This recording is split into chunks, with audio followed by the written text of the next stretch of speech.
মৃত মা বাবার জন্য দোয়া করে, মুর্দার জন্য দোয়া করে, আখিরাতে পরকালীন কোনো বিষয়ের জন্য দোয়া করে টাকা নেওয়া সারা দুনিয়ার উলামাদের ঐক্যমতে জায়েজ নাই। তাহলে এই নাজায়েজ পদ্ধতিতে দোয়া করাইলে সে দোয়া কি কবুল হবে নাকি উল্টা গুনাহ হওয়ার সম্ভাবনা আছে?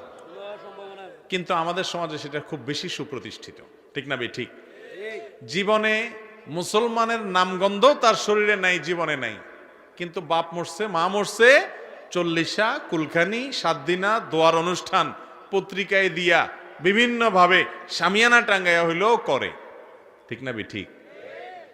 আহা, আমরা মুসলমানরা আজকাল ইসলামকে বেশিরভাগ ক্ষেত্রেই বুঝতে ভুল করি। আমার বাবা মারা গেছেন, মা মারা গেছেন, আমি আল্লাহর কাছে চোখের পানি ফেলে দোয়া করব। অন্যদের কাছে দোয়া চাইব, টাকা দিয়া লোক ভাড়া নিয়া দোয়া করানোর শিক্ষা ইসলাম দেয় না, আর এইভাবে দোয়া হয়ও না।